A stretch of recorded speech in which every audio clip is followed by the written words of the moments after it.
வணக்கம். எல்லாரும் first of all sorry, நான் வந்து உங்களுக்கு வீடியோவே போட முடியல, கொஞ்சம் ஒர்க் டென்ஷன், அதனால் வீடியோ போட முடியல.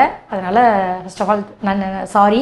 இப்போ நம்மளை தேடி ஒருத்தவங்க வந்திருக்காங்க, அவங்களுக்காக இந்த வீடியோ. சொல்லுங்கள் மேடம்.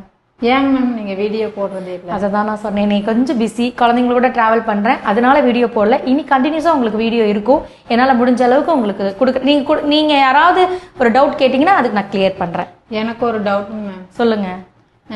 ஏன் நம்ம சொந்த பந்தங்கள்லாம் வந்து நம்ம முன்னேறி போனாலும், நம்ம வந்து ஒரு இடத்துல ஒரு சோர்வடைந்து போனாலும் நம்மளை வந்து தப்பாக பேசுறதுலேயே குறிக்கோளாக இருக்காங்களே, எதுக்கு? சொந்தங்கள்னா அப்படி தானேங்க. ஸோ எல்லாரோட சொந்தங்களையும் நான் வந்து குறை சொல்லலைங்க. ஒரு சில பேர் பேசுகிறவங்களும் ஒன்றுமே பண்ண முடியாது. உங்களுக்கு மேரேஜ் ஆயிடுச்சுங்களா? ஆயிடுச்சுங்க மேம். எனக்கு எங்கள் வீட்டுக்காரு ஒரு 2 குழந்தைங்க இருக்காங்க. யார் நல்லா இருக்கணும்னு நீங்கள் நினைக்கிறீங்க? யாருக்காக இவ்வளோ தூரம் ஓடுறீங்க? என் குடும்பம் நல்லா இருக்கணும், என் வீட்டுக்காரு, என் பிள்ளைங்க 2. அவங்க எல்லாரும் அவங்க ஏதாவது பேசுகிறாங்களா? அவங்க யாரும் நமக்கு சப்போர்ட் தான் பண்ணுவாங்களே தவிர்த்துட்டு நம்மளை வந்து இது பண்ண மாட்டாங்க. அப்போ அவங்களுக்காக வாழுங்க. இங்கே பாருங்கங்க, நான் ஆல்ரெடி நிறைய இடங்கள்ல சொல்லியிருப்பேன், நிறைய விஷயங்கள்ல சொல்லியிருப்பேன். நம்மளை குறை சொல்லணும் அப்படின்னு நினைக்கிற உறவுகள் நம்மளை குறை சொல்லிக்கிட்டு தான் இருக்கும். இதே கொஸ்டினை முந்தா நாள் அந்த யூனிட்ல அந்த ஸ்கூல்ல ஒரு அம்மா கேட்டாங்க. அவங்களுக்கும் சேர்த்து தான் இந்த வீடியோ. மேம், என்னோட ரிலேட்டிவ்ஸ் எல்லாருமே பார்த்தீங்கன்னா என் ஹஸ்பண்ட் கூட வேலைக்கு போயிட்டு இருந்தாரு மேம். அப்போவும் என்ன சொன்னாங்கன்னா, நீ ஹஸ்பண்ட் கூட இல்லை, அதனால தான் அவன் வந்து கொஞ்சம் வழி தடிமாறி போகிறான், நீ வேலையை விடுனாங்க. அப்புறம் என் ஹஸ்பண்ட் வேலையை விட்டுட்டு நாங்கள் 2 பேரும் ஒரு தொழில் தான் பண்ணணும். அப்போவும் வந்து என்ன சொல்கிறாங்கன்னா, என் மாமனார்கிட்டே வந்து சொல்லியிருந்தாங்க, இந்த மாதிரி ஒரு குறைகள், இந்த பிள்ளை வந்து இப்படி இருக்குது, இவ சுயநலத்துக்காக வேலையை விட்டுட்டா, அப்படி இப்படி நிறைய குறைகள் சொல்கிறாங்க மேம். எனக்கு ரொம்ப சங்கடமாக இருக்குது. இவங்க வயசில் மூத்தவங்கன்றதுனால தானே இவங்கள ஒரு அம்மாவா அப்பாவா அக்காவா நினச்சி நான் எல்லாமே சொன்னேன். இவங்க ஏமாம் இவங்க என்னை வந்து விமர்சிக்கிறாங்க அப்படின்னு அந்த பொண்ணு கேட்டா. அந்த பொண்ணுக்கும் ஆன்சர் சொல்கிறேன். ஒரு விமர்சனம் பண்ணுறவங்க பண்ணிக்கிட்டே தான் இருப்பாங்க. அவங்க வந்து அவங்களுக்கு வந்து என்னென்னா, பேசுறதுக்கு ஏதாவது ஒரு கண்டென்ட் கிடைக்கணுங்க. அவங்களுக்கு வேற வழியே இல்லை. யாரையாவது ஒருத்தர் குறை சொல்லிகிட்டே இருக்கணும். இன்னொன்று, உங்களோட வளர்ச்சி பிடிக்காமல் இருக்கலாம். ஃபஸ்ட்டு அதுதான் உண்மை. உங்களோட வளர்ச்சி பிடிக்காமல் இருக்கலாம், உங்களை பிடிக்காமல் இருக்கலாம், உங்கள் ஃபேமிலியை பிடிக்காமல் இருக்கலாம். ஏதோ ஒன்று உங்களை வந்து டோட்டலாக க்ளோஸ் பண்ணணும்னு நினைப்பாங்க. அதனால உங்கள் மாமனாட்ட சொல்லலாம், உங்கள் மாமியார்ட்ட சொல்லலாம், உங்கள் நாத்தனாட்ட சொல்லலாம், உங்கள் கொழுந்தனாட்ட சொல்லலாம், மச்சாங்கிட்ட சொல்லலாம். ஸோ எனிபடி ரிலேட்டிவ் எல்லாத்துட்டையும் சொல்லலாம்.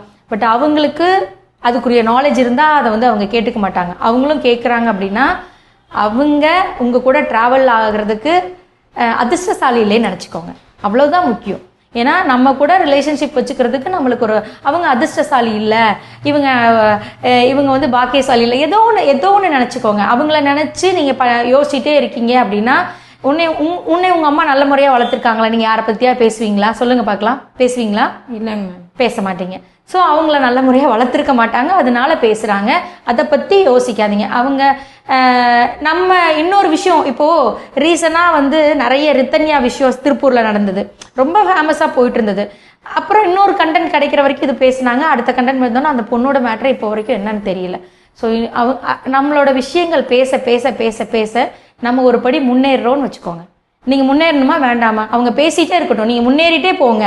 அவங்களுக்கு ஒரு தண்டனை கொடுக்கணும்னு நினைக்கிறீங்க அப்படின்னா நீங்கள் அதை காதிலே வாங்காமல் உங்கள் வழியில் உங்கள் ட்ராக்ல போயிட்டே இருங்க. அதுதான் அவங்க கொடுக்குற தண்டனை. நீங்கள் எமோஷனாகி இதை அவங்கக்கிட்ட போய் ஒரு பஞ்சாயத்து வச்சு இதெல்லாம் நடந்துச்சா, இதெல்லாம் நீ பண்ணியான்னு கேட்டிங்கன்னா அந்த இடத்துல நீங்கள் தோத்துட்டீங்க, அவங்க ஜெயிச்சிட்டாங்க. இதைத்தான் அவங்க விரும்புகிறாங்க. நீங்கள் டென்ஷன் ஆகணும், எந்த உறவும் உங்கள் கூட இருக்கக்கூடாது, யாரும் உங்களை எல்லாருமே உங்களை தவறாக பேசணும்னு நினைக்கிறாங்க. அதெல்லாம் கேட்ச் பண்ணி பிடிச்சிக்கோங்க, முன்னேறி போயிட்டே இருங்க. அவங்கள பற்றி ஒருபோதும் யோசிக்காதீங்க.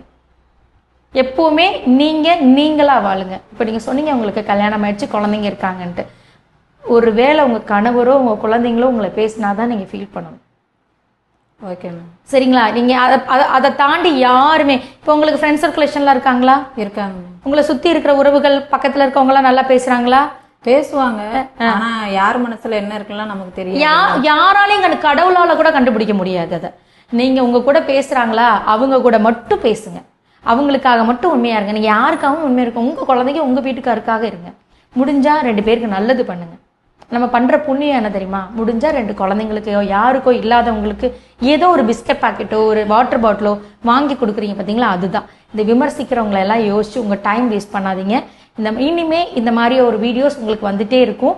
போட்டுகிட்டே இருப்பேன். உங்களுக்கு இது பார்த்தின மாதிரி ஏதாவது ஒரு வீடியோ வேணும்னா கீழே கமெண்ட் பாக்ஸில் கமெண்ட் பண்ணுங்கள். ஃபோன் பண்ணி கேட்காதீங்க, நிறைய ஃபோன் கால் வந்துச்சு, சாரி. Thank you so much.